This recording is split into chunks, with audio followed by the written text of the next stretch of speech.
Tuhan. Biarlah firman menjadi kekuatan hidup kami, penuntun Terima kasih Tuhan. penuntut jalan untuk kami semua. Terima kasih Tuhan Yesus, terima kasih. Biarlah kami bukan hanya pendengar saja Tuhan, tapi juga kami harus Jadi pelaku melakukannya ya firman Tuhan. Tuhan. Amin. Terima kasih Tuhan atas kebaikan-Mu, terima kasih. Terpujilah nama-Mu ya Tuhan Yesus. Dalam Haleluya. nama Yesus. Haleluya. Amin. Silakan duduk.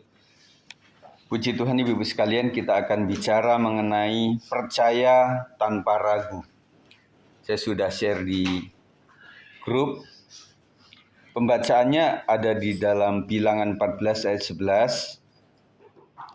Nanti kalau lebih komplitnya ibu-ibu baca ya di dalam satu fatsal ini. Bahkan setiap harinya 5 fatsal ya.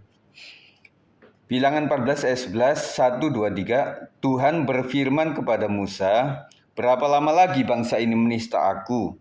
Dan berapa lama lagi mereka tidak mau percaya kepadaku? Sekalipun sudah ada segala tanda mujizat yang kulakukan di tengah-tengah mereka. Sebagai wanita yang beriman, kita sering menghadapi berbagai tantangan hidup, masalah keluarga, pekerjaan yang bekerja ya, dan juga kesehatan, dan juga hubungan dengan sesama. Bu sekalian, tentunya sebagai wanita juga tidak kurang banyak ya masalah-masalah yang harus kita hadapi, tantangan hidup, masalah keluarga, karena beberapa teman kita juga menjadi tulang punggung, beberapa juga menjadi wakil daripada suami yang sudah tidak ada ya. Nah juga tanggungannya begitu luar biasa. Pekerjaan juga dalam hal ini juga yang punya usaha ya. Demikian pula kesehatan yang terus kita bergumul. Ya sakit-sakit kita usahakan ya tetap datang, itu adalah sebuah tanggung jawab yang luar biasa. Kemudian juga hubungan dengan sesama, tentunya sebagai makhluk sosial kita senantiasa berhubungan dengan orang lain, dan itu pasti ada lah yang namanya salah-salah informasi atau salah-salah kata gitu ya. Makanya saya memohon kita sekalian untuk saling memaafkan. Dalam saat-saat sulit, apakah kita tetap percaya kepada Tuhan atau justru mulai meragukan kuasanya? Nah justru di dalam keadaan yang tidak baik itulah iman kita bertumbuh. Amin ibu-ibu. Kalau dalam keadaan baik-baik saja, kita ngomong iman gampang sekali. Waktu sehat ya, wah anugerah Tuhan luar biasa. Tetapi waktu sakit itulah yang menjadi hal yang menuntut kita. Kemarin saya share tentang video ya, tentang seorang yang disabilitas lah. Dia berpikir, kenapa saya seperti ini gitu loh. Kan dia berpikir itu justru Tuhan pakai itu kan harusnya orangnya sehat gitu ya. Apa-apanya baik gitu ya. Tapi justru waktu nggak normal itu dia katakan begini. Iya, justru waktu saya nggak normal itu memang saya berkata bukan tentang sayanya. Tetapi bagaimana dalam keadaan seperti saya inilah Tuhan begitu baik sama saya. Nah itu yang dia sampaikan ya. Puji Tuhan. Latar belakang dalam ayat ini, ketika bangsa Israel berada di padang gurun, mereka melihat secara langsung bagaimana Tuhan menuntun mereka dengan tiang awan dan tiang api, memberi makan mereka dengan mana, serta melakukan berbagai mujizat. Namun mereka tetap ragu dan bersungut-sungut. Karena ketidakpercayaan mereka, Tuhan bertanya kepada Musa dalam Bilangan 14 ayat 11, berapa lama lagi mereka tidak mau percaya kepadaku? Memang umat Allah waktu itu memang bebal. Nah, kita juga berpikir, aduh kenapa ya umat pilihan Tuhan justru malah yang rewel-rewel gitu ya. Yang banyak mujizat luar biasa tetapi tetap aja ngeyel gitu kata orang Jawa itu. Nah itulah, tetapi gini, kalau sudah Tuhan pilih itu ya keadaannya ya seperti itu. Nah suatu saat kan orang ditanya, Pak bagaimana kalau anak muda gitu ya, Bang gimana kamu cari istri yang seperti apa gitu. Wah tentunya yang baik-baik saja gitu ya. Tetapi dia berkata begini, ya kalau memang perempuan itu kurang baik, kurang beres, saya memilih dia untuk saya bereskan. Tetapi kalau sudah beres, nah saya pertahankan supaya tetap beres seterusnya begitu loh. Itu luar biasa. Ini saya ambil dari omongan Pak Tarsan, pelawak itu loh. Jadi dia berkata, oh kalau saya dapetin perempuan itu ya dua-dua saya tetap terima gitu loh. Kalau baik ya memang itulah kehendak saya. Tetapi kalau sedang tidak baik, saya yang akan menjadikan dia baik gitu loh. Kalau sudah baik ya saya akan pertahankan begitu ya. Itu luar biasa ya. Jadi sekalian, ibu-ibu sekalian, kita melihat di sini bahwa mereka tidak mau percaya kepada Tuhan yang sudah begitu banyak mujizat dilakukan. Sikap ini seringkali mencerminkan kehidupan kita sebagai wanita. Kita telah mengalami kebaikan Tuhan dalam hidup, namun saat menghadapi pergumulan, kita mudah goyah dan meragukan pertolongannya. Betul itu tadi. Jadi kalau orang apa-apa baik itu memang mudah untuk percaya. Tetapi justru dalam keadaan yang tidak baik-baik saja, apakah kita bisa mempertahankan iman tetap percaya kepada Tuhan Yesus? Amin ibu-ibu. Jadi tetap bertahan di dalam iman kepada Tuhan Yesus. Justru kadang-kadang kita juga bersyukur menghadapi berbagai pergumulan yang menunjukkan kita juga bisa mengukur bahwa oh iya, ternyata meskipun pergumulannya begitu luar biasa, tetapi saya tetap bisa menghadapi ini adalah kekuatan yang daripada Tuhan. Puji Tuhan. Nah, pelajaran buat kita adalah yang pertama apa? Percaya meski tidak melihat. Iman sejati adalah percaya kepada Tuhan meskipun kita belum melihat jawabannya. Sama seperti Abraham yang tetap percaya kepada janji Tuhan meskipun usianya sudah tua. Roma 4 ayat 20-21 mengatakan 1, 2, 3. Tetapi terhadap janji Allah, ia tidak bimbang karena ketidakpercayaan. Malah ia diperkuat dalam imannya dan ia memuliakan Allah dengan penuh keyakinan bahwa Allah berkuasa untuk melaksanakan apa yang telah ia janjikan. Luar biasa pergumulan Abraham ini.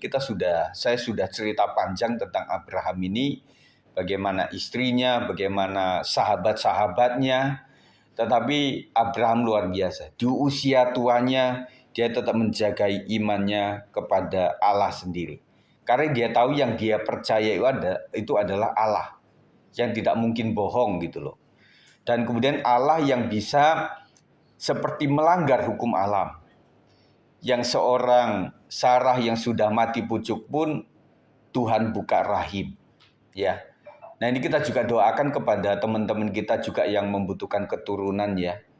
Jangan sampai mereka itu membatasi, aduh, nanti bagaimana kalau umurku lebih daripada ini. Kita ingat Sarah. Kalau Tuhan mau membuka, Tuhan bisa buka itu. Makanya kita doakan terus teman-teman kita itu. Yang kedua adalah kalau memang betul-betul kita sudah doa dan tidak mendapatkan itu, berarti memang kehendak Tuhan saja. Apa kehendak Tuhan? Ya kita nggak bisa ngomong hari ini. Mungkin beberapa saat kita tahu ya. Dan kemudian memang luar biasa. Tuhan tidak izinkan, artinya Tuhan sudah mengukur. Yang kedua, jangan fokus pada masalah tetapi pada Tuhan. Bangsa Israel lebih fokus pada kesulitan daripada mengingat mujizat Tuhan. Ya. Jadi betul ketika masalah begitu luar biasa itu memang kebaikan Tuhan kadang tertutup ibu-ibu. Betul nggak? Kalau misalnya kita sedang menghadapi sakit, menghadapi kurang duit begitu ya. Nah kita lupa bahwa luar biasa loh. Sampai umur segini Tuhan kasih kekuatan gitu loh. Meskipun nggak sehat-sehat amat, tetapi kuat itu adalah anugerah Tuhan.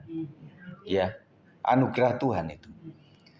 Jadi mujizat Tuhan itu tidak mesti harus sembuh. Tetapi ketika menghadapi sakit penyakit dan tetap kuat, itu adalah anugerah Tuhan. Ada beberapa orang sakit sedikit, stres sedikit, depresi sedikit, dia bisa bunuh diri.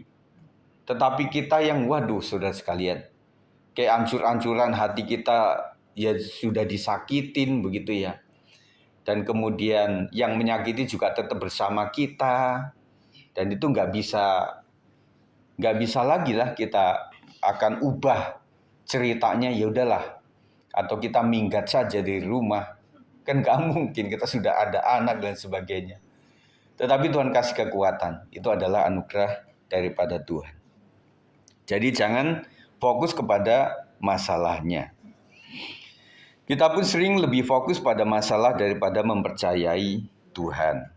Makanya jangan fokus kepada masalah itu, tetapi fokuslah kepada bahwa Tuhan sanggup menyelesaikan masalah kita karena Tuhan Immanuel bersama kita senantiasa. Saat kita berdoa dan berserah, Tuhan akan memberikan jalan keluar. Ya, jalan keluar pasti Tuhan akan kasih ketika kita berdoa kepada Tuhan. Makanya jangan lupa untuk berdoa. Senantiasa berdoa. Ingatlah pepatah atau prinsip orang-orang lama kita bahwa doa itu seperti nafas kehidupan. Jadi doa ada nafas. Jadi rajin berdoa berarti nafasnya ada terus. Tidak berdoa kurang nafas. Sama sekali nggak berdoa, mati gitu saudara sekalian. Ya.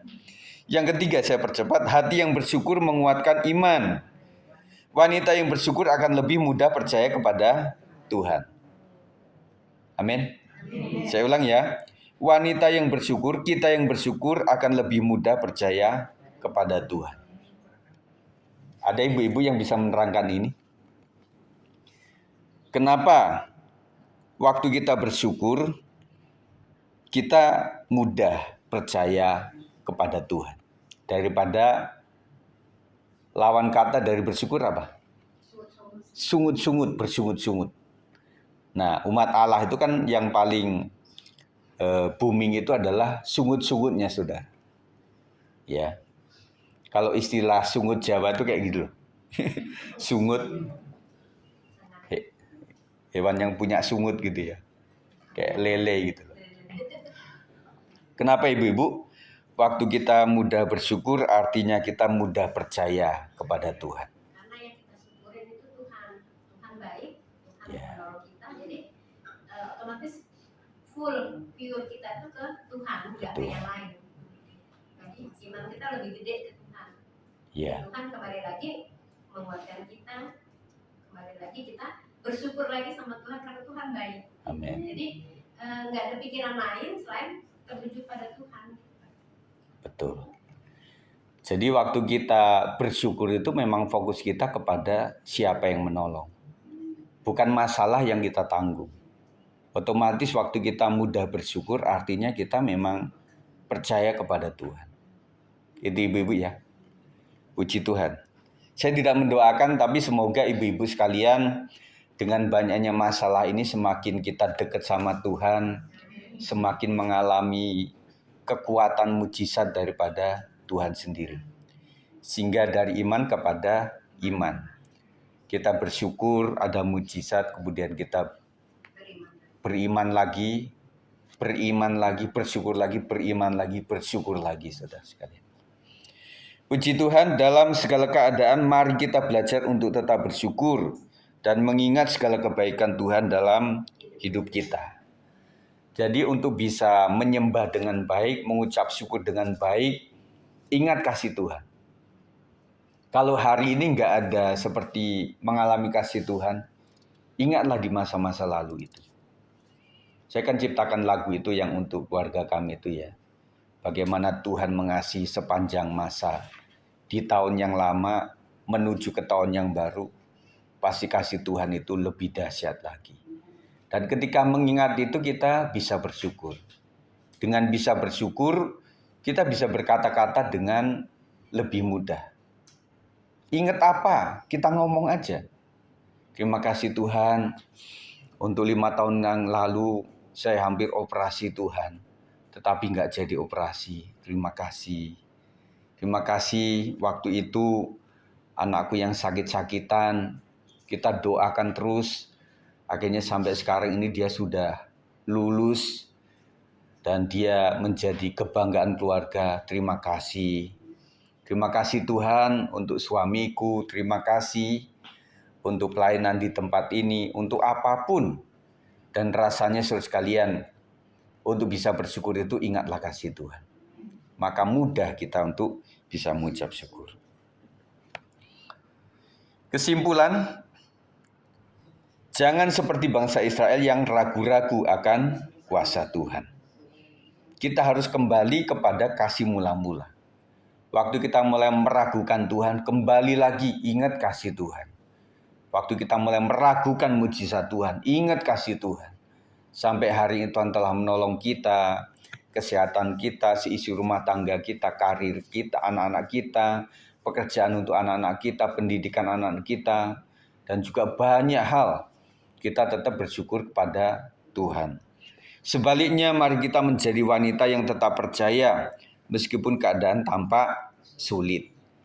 Jadi keadaan sulit itu tampaknya, ya, tampak sulit. Sesungguh-sungguhnya waktu kita menjalani itu tidak sesulit itu kok. Jadi saya jadi ingat cerita istriku itu. Waktu dia nyetir itu kan banyak, yang paling ditakuti waktu orang nyetir itu apa? Tanjakan. Betul ya? Tanjakan itu, wah. Jadi dia sering tanya sama saya, tanjakan ini berapa derajat begitu? Saya bisa loh. Karena waktu nyetir sama saya dia nggak mau. Waktu dia sendiri, Kak, tadi saya lewatin, itu udah tinggi loh, lumayan loh. Yang dia paling takutin kan memang daerah Mampang itu. Yang pulangnya itu luar biasa. Motor aja memang berat gitu ya. Nah banyak yang tanjakan seperti itu sih. Sebenarnya banyak, dia udah lampaui gitu loh. Orang sampai Bogor aja udah nyampe kok dia gitu ya. Nah terakhir itu saya seneng ibu-ibu sekalian karena istriku waktu itu ya mau saya antar atau enggak ke ke mana? DBR, ya DBR. Wah, itu lewat tol loh. Sampai kalau dia mau sendiri kan memang kita napak tilas dulu ibu-ibu. Jadi jalan sama saya lewatnya mana. Nah waktu itu lewatnya Jalan Raya Bogor, kemudian ngiri, habis itu lewat tol. Nah baru Sentul Selatan, baru ke daerah Apung itu loh. Di sampingnya, karena ibu-ibu mau ketemu di situ kan. Tapi dia, waktu saya tanya sama Bu Jen, lewat mana Bu? Lewat tol Pak. Wah saya pikir ya samalah lewat tol sana. Nggak tahu ini lewat tol Margonda. Dari Margonda situ ya. Dan ada cerita lucu juga sih. Kan dia ngikutin truk kan, lama gitu ngikutin kan. Truk kan lebih gede. Nggak taunya di depan truk tuh kosong. Makanya kata dia cerita, kenapa ya mobil terus balap terus gitu. Ya memang kosong gitu ya. Akhirnya dia balap juga. Akhirnya nyampe juga gitu ya. Nah jadi saudara sekalian, kadang memang kesulitan itu memang tidak sebenarnya, yang membuat sesulit dari sebenarnya itu adalah pikiran kita. Betul ya? Jadi pikiran kita. Makanya para narasumber semangat itu, kamu bisa, aku bisa, kita bisa, kami bisa gitu ya. S56 bisa gitu. Ya. Apakah sebagai refleksi? Yang kedua, sebaliknya mari kita menjadi wanita yang tetap percaya meskipun keadaan tampak sulit. Tuhan telah melakukan banyak mujizat dalam hidup kita dan Dia tidak akan pernah meninggalkan kita. Jadi cara Immanuel menjagai kita itu yang pertama adalah mengasihi, yang kedua adalah mendidik kita. Yang kedua ini yang sering orang tidak mau terima. Kalau dikasihi, digendong terus ya luar biasa. Tetapi waktu kita sudah dewasa, kita membutuhkan makanan yang keras. Nah, Tuhan kasih itu. Ya, kayak anak-anak kita, terutama kalau kita punya anak laki-laki, kan kita lebih tandus lagi daripada anak perempuan gitu loh. Kamu nanti jadi imam dalam keluarga. Kamu jadi kepala dalam keluarga. Jadi kita tega-tegain gitu loh. Kadang-kadang ya bagaimana caranya supaya anak ini menjadi mandiri begitu ya. Nah Tuhan juga begitu, mendidik kita. Tetapi kita diingatkan bahwa kita harus ingat kemurahan Tuhan juga kekerasannya. Kemurahan memang Tuhan baik, tetapi kekerasan bagi orang yang memang membutuhkan dididik. Ya, firman Tuhan itu adalah segala tulisan yang diilhamkan Allah, bermanfaat untuk mengajar, mendidik orang dalam kebenaran, menasihati kita, saudara. Apakah saya masih ragu terhadap pertolongan Tuhan dalam hidup saya? Semoga ibu-ibu tidak ya. Jangan ragu. mulai ragu, datang ke PWP misalnya, mulai nggak ragu lagi. Mulai agak ragu, ikut Zoom, tidak ragu lagi. Mulai ragu-ragu, ikut ibadah wanita, oh puji Tuhan, Tuhan pulihkan sehingga saya tidak ragu lagi. Nah, jadi setiap ibadah itu memang penting. Dan dikatakan tadi bahwa firman Tuhan memang penting untuk kita sekalian. Betul? Jadi memang firman Tuhan itu penting buat kita. Makanya saya setiap hari kasih asupan itu. Ibu-ibu kalau memang main medsos, ada hal-hal tertentu yang memang menguatkan kita. Ada ayat firman Tuhan, ada pendeta khotbah yang di situ ya. Meskipun yang miring-miring juga banyak. Kita scroll aja kalau sudah nggak ini ya. Bagaimana saya bisa meningkatkan iman saya kepada Tuhan setiap hari? Dengan cara apa ibu-ibu? Meningkatkan iman itu. Ibu-ibu tahulah itu. Doa yang pertama. Baca firman Tuhan. Mengucap syukur. Apa? Beribadah. Apalagi? Cara meningkatkan iman. Kumpul dengan orang-orang yang seiman. Sampai kita mantap dalam iman. Sehingga kita kumpul sama orang yang tidak seiman pun. Kita tetap kuat. Amin. Puji Tuhan. Dan saya melihat keluarga-keluarga kita itu campur. Ya, campur. Tetapi kenapa ibu-ibu tetap setia sampai sekarang? Karena imannya sudah mantap. Tidak ada yang bisa menggoyahkan. Amin. Puji Tuhan. Itu ya, selesai ibu ya. Jangan panjang-panjang, nanti malah lali. Ya, sampai di sini saja kita akan berdoa. Nah, saya udah share itu, nanti isi doanya nanti ibu-ibu baca ya. Puji Tuhan, kita akan berdoa. Terima kasih Tuhan, kami percaya bahwa firman Tuhan ya dan amin. Kami ingin belajar, tetap percaya kepada Tuhan, meskipun tidak ada alasan untuk kami percaya. Kami percaya Tuhan yang membimbing kami sampai saat ini, bukan karena kekuatan kami, tetapi karena Tuhan yang menolong kami. Terima kasih Tuhan izinkan kami untuk menghadapi beberapa hal yang kami anggap sebagai masalah, tetapi kami bersyukur bahwa dengan itu kami melihat Tuhan sejati. Tuhan yang menjadi sahabat yang menolong kami Tuhan. Terima kasih semakin kami lemah adanya, sehingga membuat kami melihat Tuhan yang semakin kuat dalam hidup kami. Ajarkan kami tetap percaya kepada Tuhan. Demi nama Yesus berkati ibu-ibu yang sudah setia mendengarkan firman Tuhan, supaya mereka tidak cukup hanya mendengar, tetapi mereka boleh melakukan firman Tuhan dalam kehidupan sehari-hari. Kiranya Tuhan memberkati, dan biarlah anugerah Tuhan melimpah atas WBS 56. Seterusnya kami akan tetap setia kepada Tuhan. Sekali Yesus, tetap Yesus. Haleluya. Kami telah berdoa kepada Tuhan. Yang percaya katakan, amin. Puji Tuhan.